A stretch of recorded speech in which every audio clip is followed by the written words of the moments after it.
Good morning, everybody. We're doing something a little different today, starting a new section of new series of videos. I call it My Life as a Music Fan series. And in this series of videos, I will be taking you through all the music groups that have changed my life in one way or the other. And I'm devoting an individual video to specific bands. I'm not going to do them all. I'm not going to do all of them at once. You'll see as time goes on. I have them grouped by decade: 1980s, 1990s, 2005, 2012, 2018, and so on up until the present day. So I have different stories to tell about each band and how they've changed my life. And let's get started. The first video takes place in the 1980s, and I'm sure as you saw on the video thumbnail, the bands I'll be talking about today are not in any great depth yet, but REO, Speedwagon, Rush, and Duran. So I'm doing all three bands in this one video. Not any great details, but just overview of my beginning of my fandom. So and if you've watched my videos before, you know I have my notes. So you'll see me looking off camera from time to time. So I'm just checking my notes. I'm just trying to... I don't have my setup just yet, but I have to. This is my key to keeping my video time relatively reasonable. Otherwise I tend to babble and tell long stories, so I don't want to do that. I could, but I won't. Okay, so for the I first became a... I need a document stamp. Ooh, wait a minute. Hang on. Cleaning up the notes again. Okay. Wait a minute. I'm leaning my notes up against my toaster, which is right next to my computer on the sideboard in my kitchen. Okay. That's good. Now I can just glance at them in my peripheral vision. I don't have to do this. I'm getting there. Bear with me. I first became an REO fan in 1980, and I never heard of them. I think I'd maybe heard of them on the radio briefly, but did not know anything about them.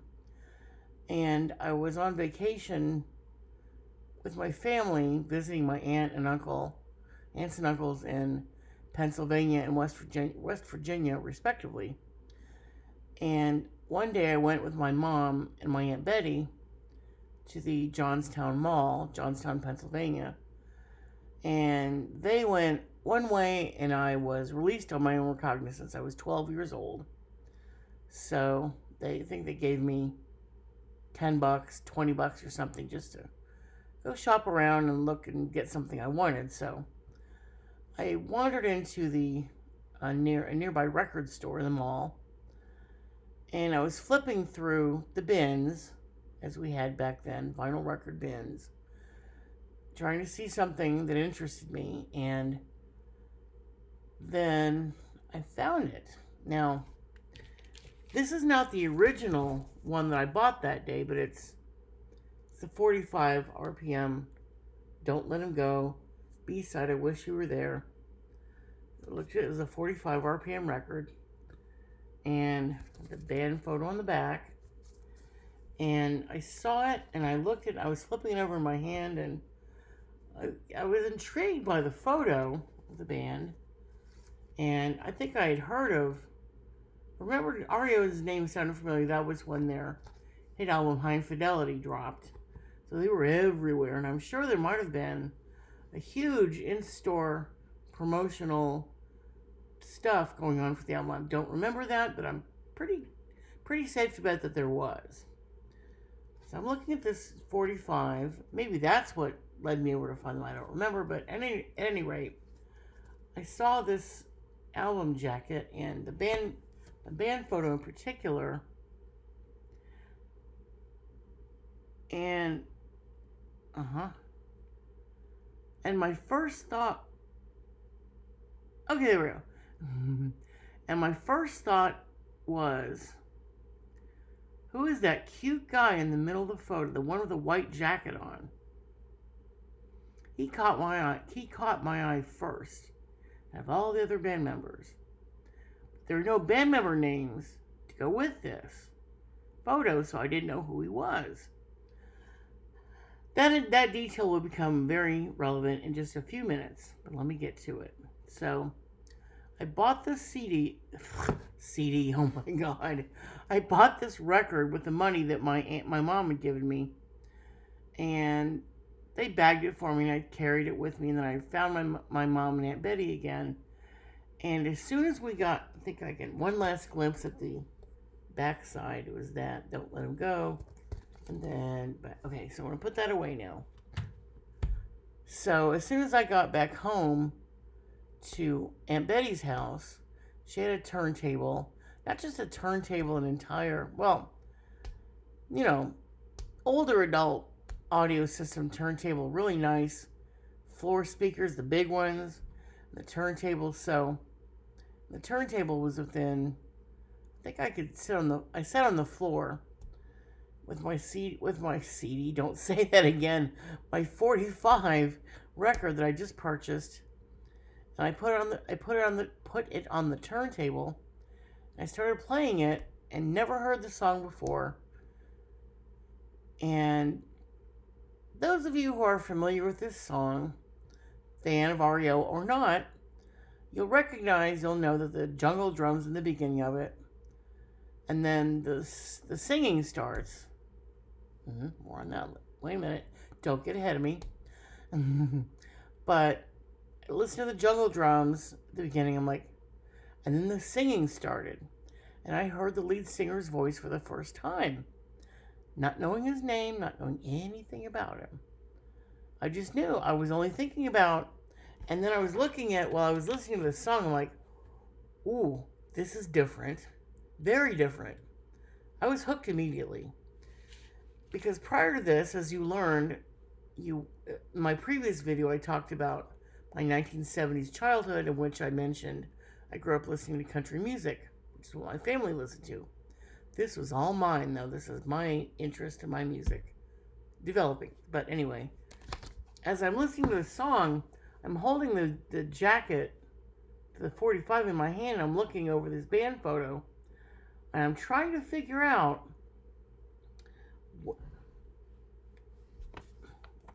which one of these guys in this photo is the one doing the sing. Which one's the singer?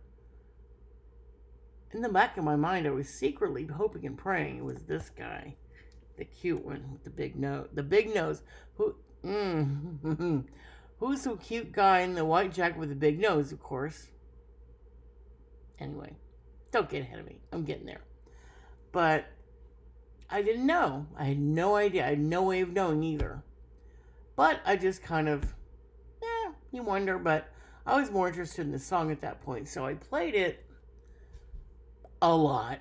And I don't remember Aunt Betty or Mom ever coming in and telling me, turn the music down, or you're listening to it too much, or whatever. But at some point, maybe 5 or 10 listenings, if you will. I can't conjugate that verb correctly right now. But I listened to it a few times, and then I went on to other things, and I went over and over, flipping the page on my notes. We talked about that part now.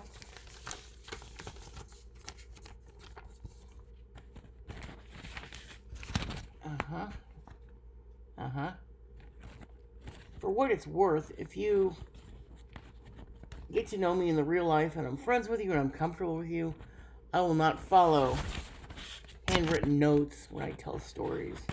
They're quite long and I get there eventually, but I kind of take the long road. Anyway.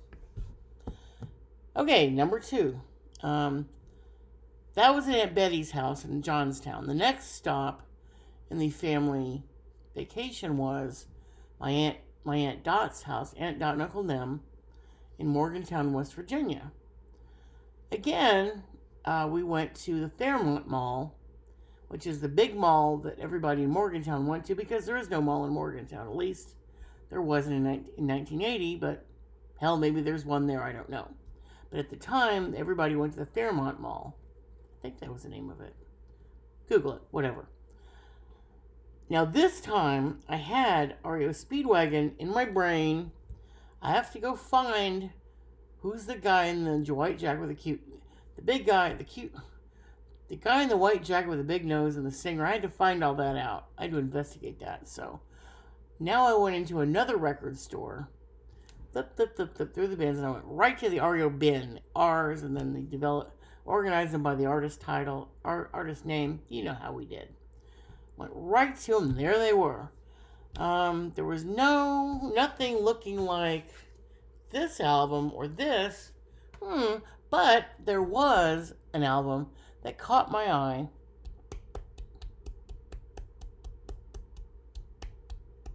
Oh crap, I forgot to bring the CD. This time I would have brought the CD over here to show you the cover.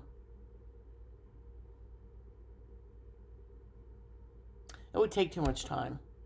Anyway, so this time I found an album from REO called 9 Lives.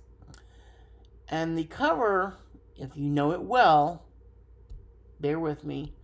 For those of you who don't know, it had a leopard print border all the way around it.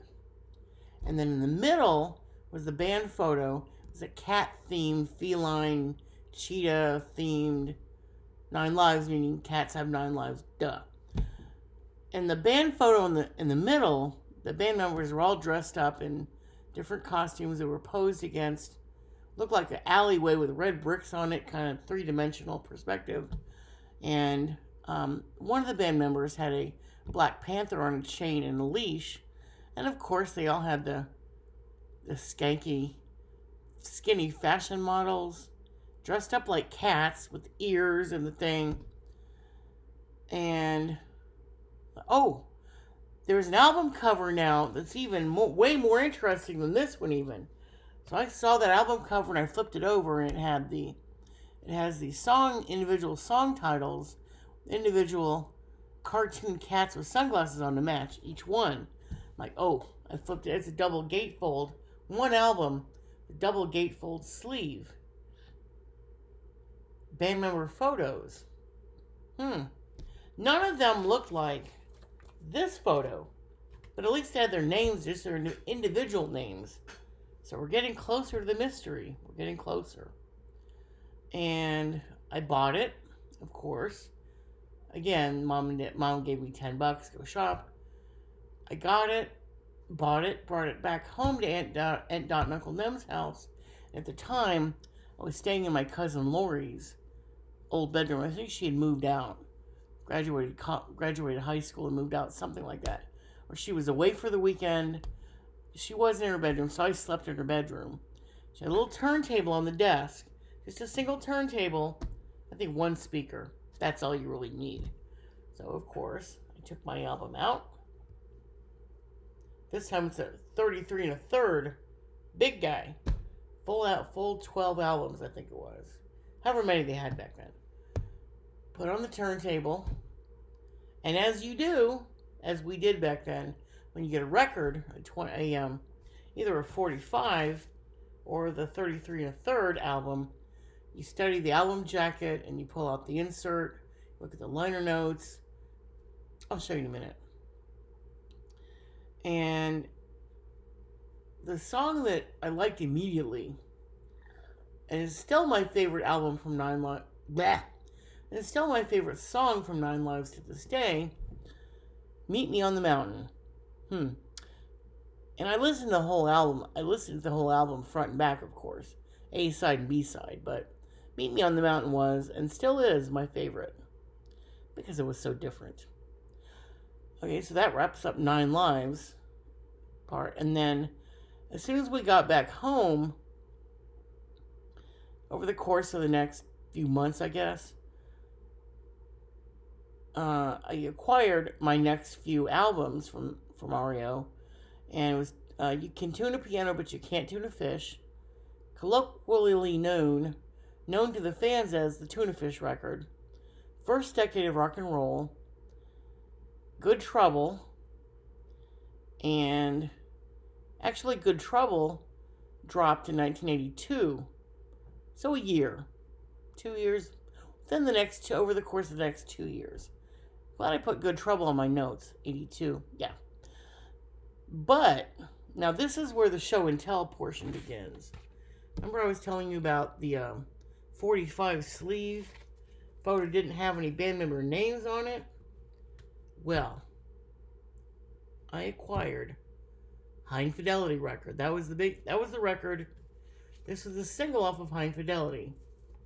I didn't get the album until after I got back home, making the 45. And this is what I need the full album for this part of it. That's the cover. And then there's the back of the cover, right? Album went inside, which I don't have it with me, of course. This is the proverbial money shot. This is what I wanted to show you. Oh, albums in the insert sleeve. Never mind. Hello. This is what I do too when I tell stories. Get used to it. This is the original. When I bought this album, now look what's at the bottom. Band member names, Hot Dog, Cha-Ching. And guess who my favorite guy's name was? I went right to him, of course. I don't really give a shit about the other ones for the time being. Kevin Cronin. Oh, okay. And look what I have on the back of it. Lyrics. The album, does it have album credits? Nope. Just lyrics. A lot of them just had lyrics. And the songwriter credits are in white. That's who wrote the album. And the titles and the songwriter credits are in white. Lyrics themselves are in black. I'm kind of backwards on my screen right now. So I saw that name, Kevin Cronin, quite a bit on this album insert. Now I'm listening to the rest of the songs. Now I've got words to follow as I listen to it. Ooh, oh, this kept me busy for quite a while. And the Nine Lives insert did not have the lyrics on it or the songwriter credits or anything like that. It just had one of the skanky fashion models dressed up like a cat in cartoon form. And that... No, wait a minute. Ooh, did it? I don't think it did. I didn't plan this very thoroughly. I apologize. I haven't looked at the Nine Lives album in a while, but I don't remember it having song lyrics. Anyway, I had song lyrics right now. Oh, yeah. So, now the lead single... Oh! Production credits. I had that. Okay. They're up. What the fuck happened? This... Production. Wait a minute. I'm going to get the hang of this eventually. Production credits are right here. Who produced it, who engineered it, band member, instruments, parts they performed, blah, blah, blah. And then it starts with the lyrics. And I'm going to look at it this time. Don't Let Him Go is... I'm so backward. There we go. This is Don't Let Him Go. That was the 45 that I bought at the Johnstown Mall. Now I got the words to it. I know the cute guy's name. I know the words to the song. I can practice singing along, which I did. And, yeah. This is not the original copy that I bought in 81. But as you notice, I had to buy... This is a new copy I bought in 1995. And they signed it. Well, 3 of the band members did. The Cutie. And the other 2, Bruce, the bass player, and Neil, keyboard player, signed it in 96. I have a future video devoted to just that. Okay, now that you know this, now you get to see the original copy that I bought after I got back home from Johnstown, West Virginia.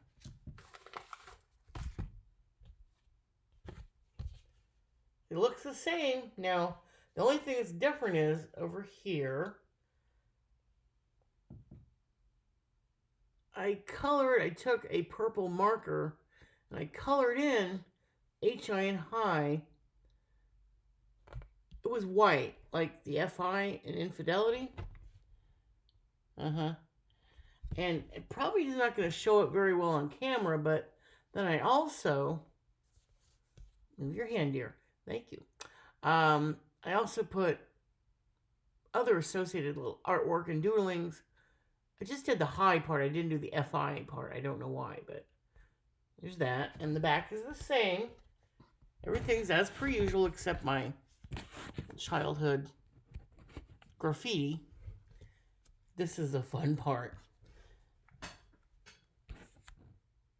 And I showed you the insert photo a second ago. Well, let's just say that in my youthful enthusiasm, it's the only way I can explain it, the original insert that came with that original album, well, something happened to it. I don't remember what I did with it.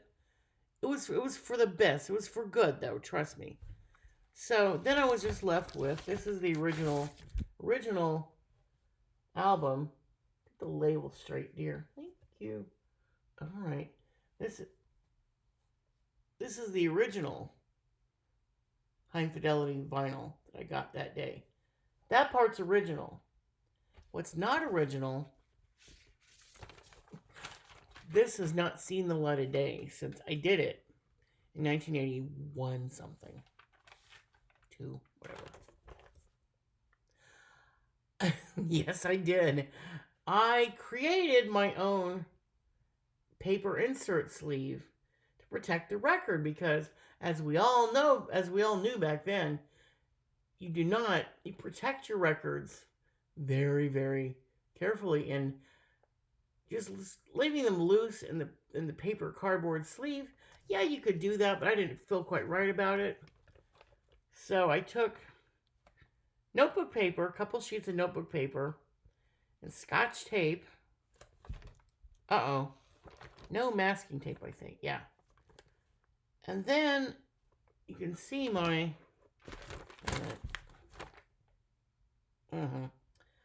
this is my handwriting as a 12, 13-year-old. This is side 1 track listing and band member roster. And then REO Speedwagon High Fidelity, side 1. Side 2, same thing. Now, and then, what did I do?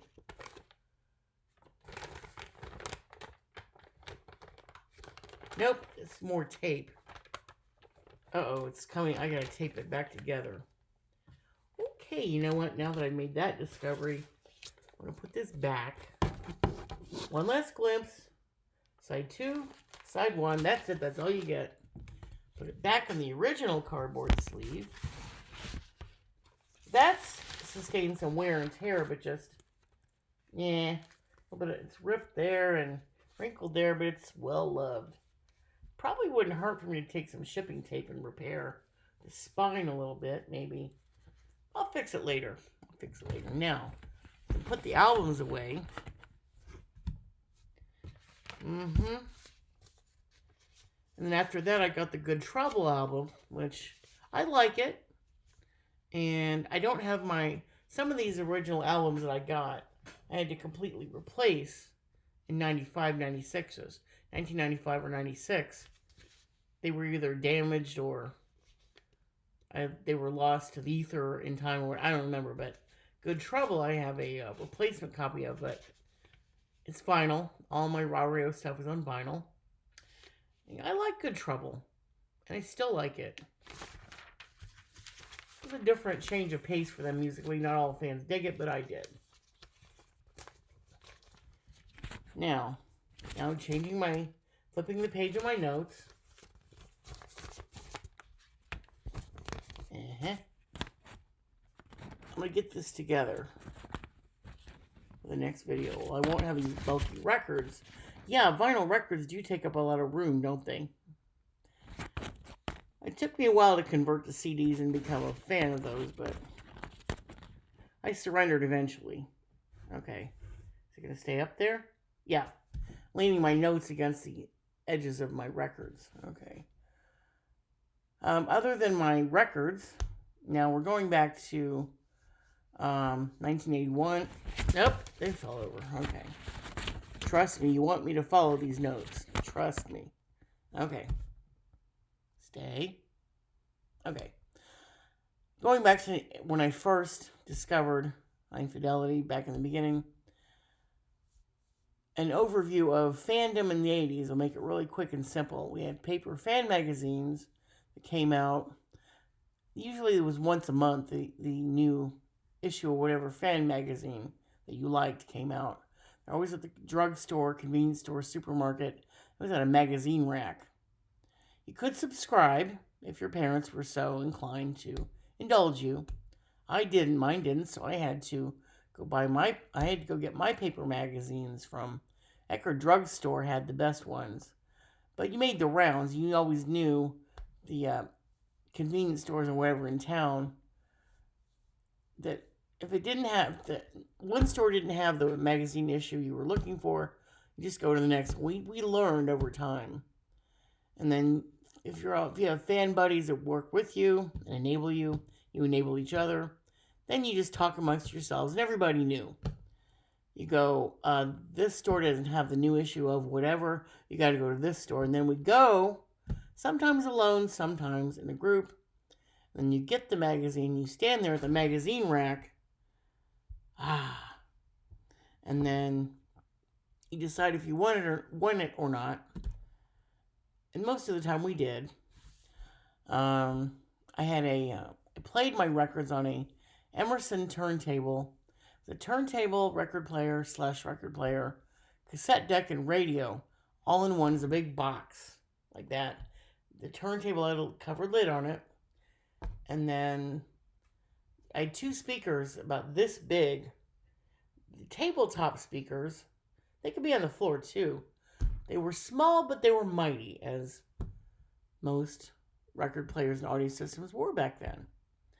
That's what I did with that. And the game changer for all of us back then was when MTV came along, music television, 1981. I will say no more because there are plenty of videos on YouTube. If you're too young and you don't remember, Google MTV 1981, MTV 1980s, you'll see. But back then it was new for everybody. Now we could not only listen to our favorite musical heroes, we could see them. Ooh, they would do concert videos and music videos from the artists themselves. And a lot of artists back then, they weren't too sure about this newfangled music video stuff. And labels didn't want to put in the budget for them, and that's a waste of money. We should be, the only revenue streams they knew of were concerts and merch. And I don't know how they made money off of magazines. I don't think so. Anyway, concerts and merch. That was the main two main sources of promotions and revenue. But the labels eventually figured it out, and the bands figured it out, and then music videos were the thing.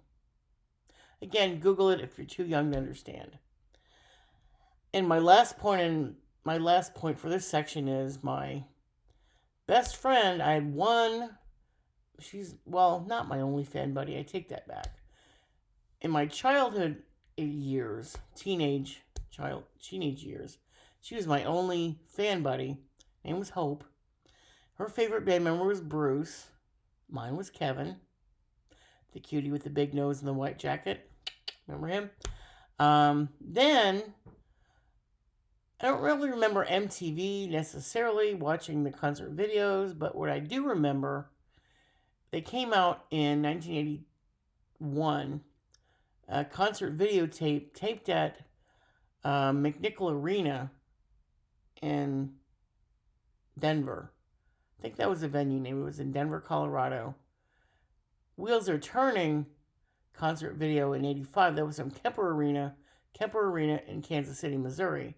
So I think Live Infidelity was the name of it, and they called it. It was at McNichol Arena in Denver, and if I'm wrong, don't sue me. Let it go. Hope and I devoured that videotape. It was an hour and a half long, maybe an hour, but we devoured it. Every inch of it memorized. And my favorite memory of that is, of course, the stage performance was good, but then at the end, dressing room footage, and they showed the camera was in the dressing room as the band members arrived after the show in the dressing room. They're all sweaty, getting changed out of their clothes, and they're high-fiving each other for a show well done, as bands do, as I later learned. And Kevin starts to take his stage outfit off, pull his shirt off over his head, and I think it was his manager, John Barrick, or somebody, another person stopped him, and then he pulled his shirt back down, like, oh man. But then the lead guitar player, Gary Richrath, fake passed out on the floor. Somebody threw a stage towel over like he's dead or something, but he got right back up. And didn't get to see Kevin nakedness. So whoever it was that told him to put to it, we'll have words later, I promise.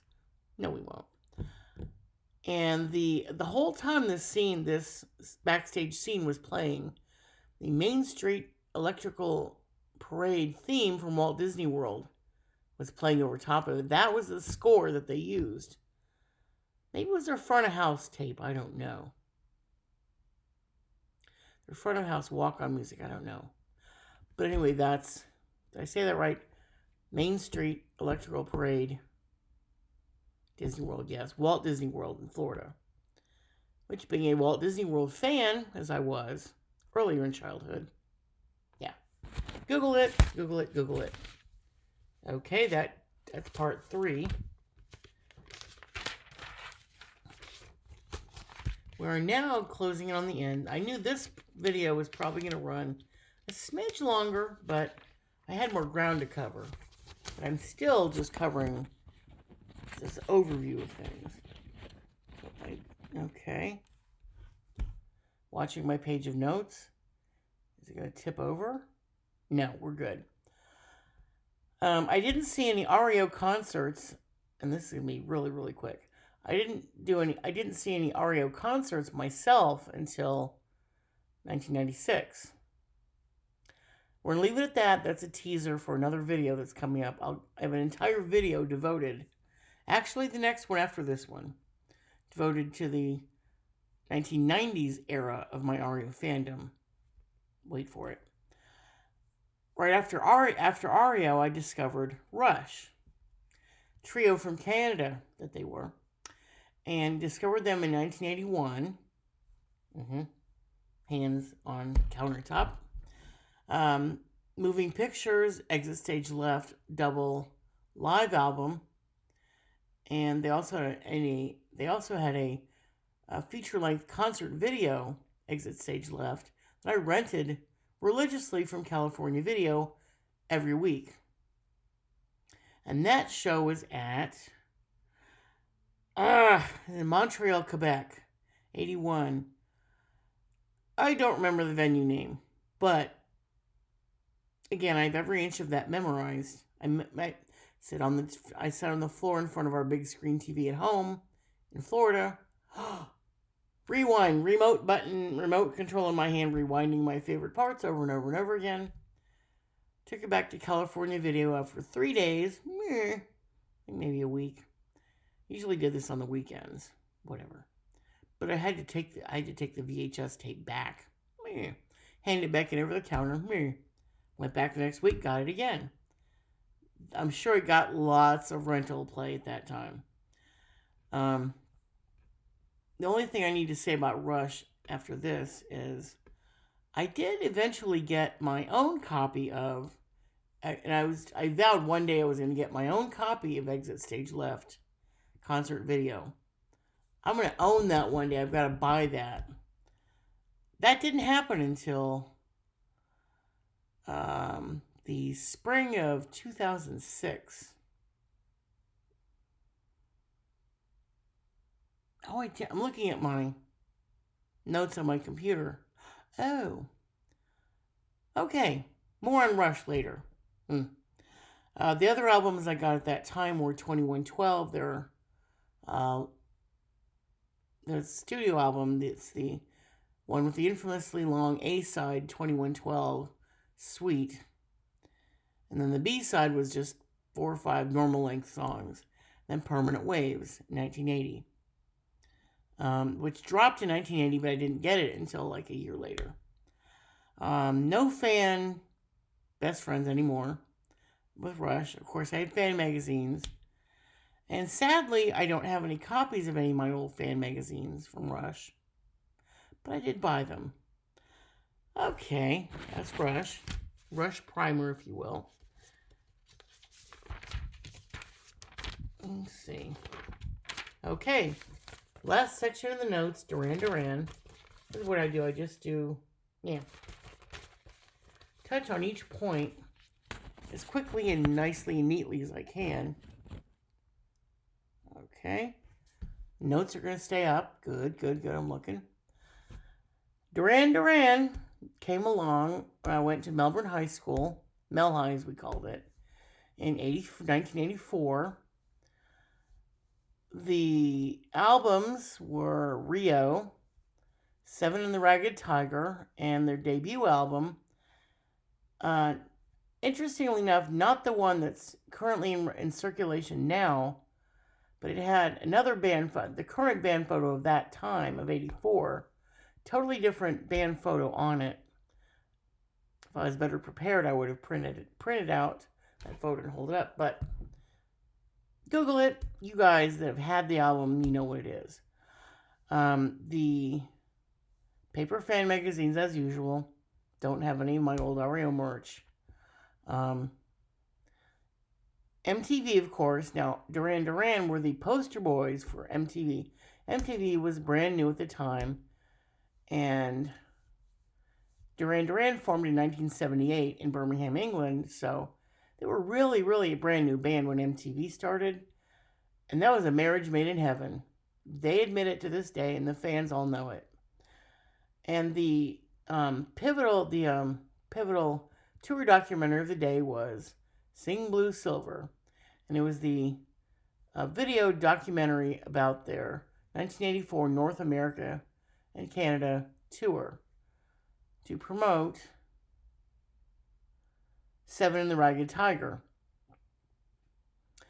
And naturally, of course, same thing. I rented it from the video store religiously every week. Still don't own that one yet. Gotta work on that. Wish list. MTV paper fan mags, no BFFs. Favorite band member? Nick Rhodes, the keyboard player. Come on, ladies. Tell me in the comments. You are a Nick person. Who are you? Who is your favorite band member? We all have one. Team Nick, Team John, Team Simon, Team Andy, Team Roger. Everybody got something. Okay. Oh, yes. Show and tell. There was one thing that I got back then. This is not the original. I found this. I remember just the photo of it. I didn't remember the name of it or what was on the cover other than the photo and then the color scheme in the background, but I remembered it in the back of my mind all these years, but this was the book, Duran Duran, Their Story, because I remember, well, this is backwards, this is awkward. I remembered the photos and the font and the stuff inside of it, the color spread. This is their video filming in Sri Lanka for Save a Prayer and other songs are on that. But I remember the stuff inside vaguely. But I had to, and I thought I'd written this book off as lost. How am I ever going to find this thing again? I don't remember the name of it. I know the band name, but I remember the photo. You can't find a book just from that, can you? Oh, but I did. And I think, and it had some verbiage on the back. And then, yeah, nothing much. But I found it a few years ago, maybe 5 or 6 years ago. And I guess I Googled Duran Duran. I was looking for photos of the band or something, some such thing. And you know how on the top of every Google page, they have that little film strip of shopping suggestions, things you can buy related to whatever you're searching for. And I saw it. In the thumbnail, where to buy it, I saw this photo. I saw this. And I said, oh, that's it. And I just clicked on it. And I think it was eBay. Pretty sure it was eBay. Less than $10. I did not hesitate. One click, buy it, and it shipped. And now I have it. And then when I got it home, though, here's the fun part. When I got it home, first time I got this, I was 16 years old, and I had glasses, but they were not reading glasses, if you know what I'm saying. Yeah, you guys my age, you know what I'm saying. I wore glasses, distance glasses, to see the chalkboard in school and to drive. I got it home, and I opened up oh yay, here we go. Oh, this is gonna be good. I can read it and look at all the photos, and here's, yep, those are the publishing credits. And then chapter 1, oh, see, you open it up, now the photos are nice, big, ooh, pretty colorful. So far, so good, but then, I got to the first bit of verbiage, and I made a very shocking discovery. The font that I could so easily and perfectly read in 1984-85 with my distance glasses, single vision distance glasses. I'm not getting bifocals. I'm not doing it. I won't do it. My eyes had aged quite a bit over the years. I did not expect that to happen. I don't remember the font being that fucking tiny. But there it is, as you can see, and so reading glasses, right? So, and these are they, by the way. These are the reading glasses I had. Got to put the old lady glasses on for this.